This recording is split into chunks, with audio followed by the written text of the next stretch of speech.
the best there is and there ever be. You didn't subscribe! Oh, crap.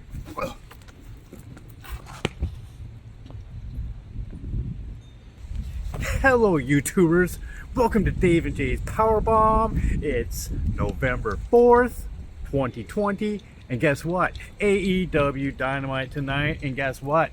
Dave's going to tell us more. I don't know if this actually is Dave. It might be Davey Omega. It might be Dashing Davey Rhodes. It might be M. Dave F. I don't know. I don't know either. But yeah, first we started the show. Jericho was doing color commentary. He was talking in the back a little bit. Jake Hager had a MMA fight, his third on the weekend, and he is now 3-0, still undefeated in MMA competition. Dave, that makes me sad. Well, you have a match on Saturday, Darby. You gotta suck it up till then. And then we got the Jerichoir. They're all singing the Judas sing-along. Everyone's into it. I think we had 1,000 people. I wasn't into it when I was up there watching Dave. Oh, boy. Yeah, I think we had 1,000 people in the audience tonight, which is a step in the right direction. So we have a tag match to start off. We got MJF and Wardlow. MJF's trying to prove himself to Chris Jericho. Spanish God, Sammy Guevara, and Ortiz are having none of it. They're having a tag team match. And Chris Jericho called JR a sack of potatoes. That's because he is. Oh, and boy. That kind of makes me really sad, too, inside. My skateboard has no trucks on it. Oh, boy. Alright, so then Sammy's doing some crazy suicide dives, twisting through the ropes, pretty crazy outside. MJF hits an eye poke. Then Sammy hits the GTH, that souped up go to sleep maneuver CM Punk used to move, scores a near fall. Then they all go up for the Tower of Doom. They're giving MJF a double suplex. Wardlow gets in there and power bombs all of them. How do you feel about that? I don't even, Darby, Jay, and... It's Jay Allin, but... Okay. It made me almost feel something. Oh, then what happened? Then I had to go for a walk in stadium because I was sad. Oh, boy. Okay, so then Wardlow hits the F10, and then Sammy hits a 450 splash from the inside of the ring to the outside, and then Serpentico throws a chair at Sammy. What the F? That kind of made me giggle a little bit on the inside, but then I thought about all my skateboarding friends that I can't see because I'm a wrestler, and it made me sad. That it did. So that was a Matt Hardy, actually, as Serpentico. And then, however, MJF is able to hit that solid the earth arm breaker on Ortiz, getting the tap out, big win, going to MJF and Wardlow, en route to full gear for the MJF Le Champion. Winner gets to be in the Inner Circle match. Go So then we're back. We're not backstage. We're at home with Kenny Omega, and he's being interviewed by Tony Schiavone. But it's not Kenny's real home, is it? It's not even his dog. That's my home, and that's why I truly am sad today. What was Kenny doing with Jay Allen's dog? Alright, so then we got the best friends. They're showing support for Trent, and Trent's going up against Miro, aka Rusev from other company, and he's got Kip and Penelope out there with him.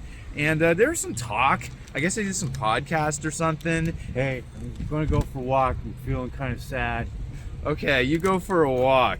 So Trent was saying that Miro used to be Trent's young boy, which I guess back in Japan means that like you carried their bags for him or something. So they're talking about that, and it's on. Like Miro's having none of it, and Chuck and Kip battle to the back.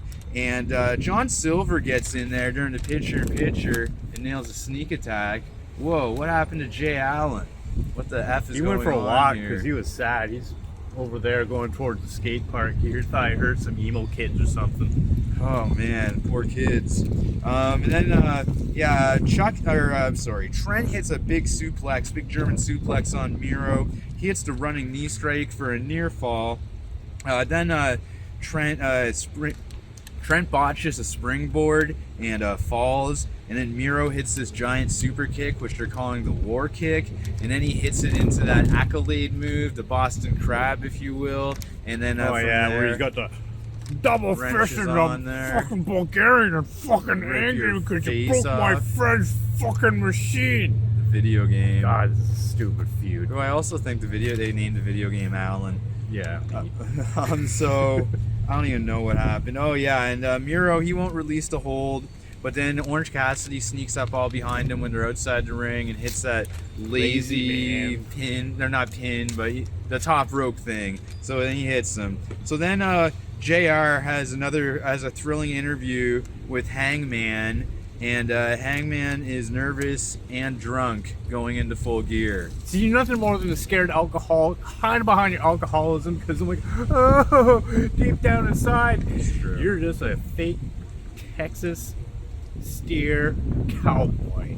Yeah, he's nothing close to the man he probably idolizes. Stone Cold Steve Austin. Oh, I thought you were going to say Kenny Omega. Oh, I idolize Kenny Omega. Kenny's the bomb, man. So then what happens here? Team Tazz comes out to the ring and they're talking shit. They want Will Hobbs and some other crap. Oh, yeah. We'll just skip that. Private Party come out with Matt Hardy, and they're fighting the Young Bucks. This is a big tag team match. Yeah. But then right before the match, Sammy runs in there and hits a twist of fate on old Matt Hardy. Oh, no. We're not talking about the boys, right? What really happened was old man Hardy was out there. Somebody must have left a drink on there, and Sammy caught him. But sadly, he only reduced the damage by a little bit, but that damage could have broke Matt Hardy's neck. Sammy, we freed you for a reason. You saved Matt Hardy. Yeah, that's what happened. And then, Matt Jackson's ankle is in serious question after that vicious chair attack by FTR, stomping on his leg wrapped in a steel chair like that last week or 2 weeks ago. Can't quite recall. 2 weeks ago, I think. And then what happens? Isaiah Cassidy is tossed off the top rope onto the stage. That looked like it hurt. They hit a hanging swanton, some type of move. Quinn hits a double hurricanrana on the Young Bucks. And then Quinn hits a crazy standing moonsault. They hit that gin and juice move to hurricanrana off the top rope into the cutter. That scores a near fall. Then the Young Bucks go on a bit of a hot streak. We got a series of crazy pin reversals, a super kick, and then a BTE trigger on Mark Quinn. And that's all she wrote. 1, 2, 3. Young Bucks, big win leading into Full Gear. But then we had a sneak attack from FTR. They're going after Matt Jackson's ankle again with the chair, but someone comes in for the save. Someone a little drunk, a little nervous, a little tipsy, a whole lot insecure, a whole lot Adam Hangman Page. And then Kenny, he came in afterwards. And then that leads to a stare down between Hangman and Kenny Omega, who we both believe is going to win at Full Gear to challenge and defeat Jon Moxley to be determined, at a date to be determined. Subscribe if you think Kenny Omega is going to win. Please subscribe. Click like if you think Hangman Adam Page is going to win. Oh man, everyone subscribe, please. All right. Nobody watches the show this long, Dave. Oh jeez. Okay. So then we have a special face-to-face event going on in the ring, hosted by Tony Schiavone. It's Eddie Kingston and Jon Moxley. Moxley's had this title now for 249 days. Holy F-balls. And Eddie Kingston's getting in real close. It's a it's real male support group-ish, if you catch my drift. And that's basically what it was. They're having an I Quit match on Saturday. And then, we got words from Pac. Pac's been gone since like March with the travel restrictions and what have you. You've been crazy like all your icons and favorite people that you like in AEW. And he's been in isolation too long, and he's going a little crazy. So we'll see more of him later, I'm sure. Maybe he'll debut on Saturday again. We learned that backstage that Ali maxed out all of QT's credit cards, and then they get jumped by the Butcher and the This Blade. is about 2 weeks old now, about her maxing out QT's credit cards now, and you know, the story's just catching up with it. I'm pretty sure he hasn't got the bill. That's why he's never really mad about it. Yeah, he got what he needed out of the deal. And then we have this one girl who wrestles on Dark. Her name's Red Velvet. She's going up against Nyla Rose. She's out there for new manager, Vickie Guerrero. Red Velvet gets in there for a hot 10-second start, and then Nyla Rose is pretty dominant. Yeah, don't forget that. Did you say that she came out with Brandi Rhodes? I didn't see it until later. You pointed that out, actually. But yeah, Red Velvet came out with Brandi Rhodes. So then Nyla hits the Beast Bomb, 1-2, lifts her back up, hits Sheeta's finisher, the running knee strike, and then pins Red Velvet, and Nyla Rose wins the match. And she's facing Sheeta for the AEW Women's World Championship at the pay-per-view on Saturday. And then Vickie gets on the mic, and she's talking to Sheeta. Sheeta's in the audience, and she calls Brandi the CBSO, the Chief Bullshit Officer. Oh my God. And then she has gone too far, right? No, she doesn't go too far yet, because then she says "excuse me" in Japanese to Sheeta, which really boiled her bacon. Yeah, and then they had some drama, threw some punches at each other. Nothing's going to get resolved until Saturday at 8 o'clock. That's right. And we had a bunch of matches. First off, we have an epic music montage featuring the old history between the Hangman and Kenny Omega story. Yeah, I don't know what song they were playing. I heard it on the radio, but I never know what any of those songs are called. And then next week, we have a big match, the Duel of the Lucha Brothers, part double. Yeah, because everybody loved that first match, which was awesome. So Rey Fenix, he's going to be back in action. It'll be good to see him. And then Darby has a little video thing. He's got paintings, and he hits a guy with a Cody mask and a cigar for his car. Yeah, and I made jokes about it the whole time. And then this leads into our big 6-man tag match main event. And so on the Dark Order side of things, we have John number 4 Silver with Colt Cabana and number 10. And then on my side, the Nightmare family, we have Cody Rhodes. Oh God, this is my side. We got the Gunn Club. I forgot. It's Billy Gunn and his son Austin Gunn, who probably only got the job. There's nothing wrong with Mr. Ass. He was like a legendary of Other Company X. Yeah. Don't ever knock Other Company X, because that's one of the few things I like about Other Company was the sucking of it. No, man, you suck it. I'll never suck it. You go back to that other company and go suck it over there. You go over there. I never.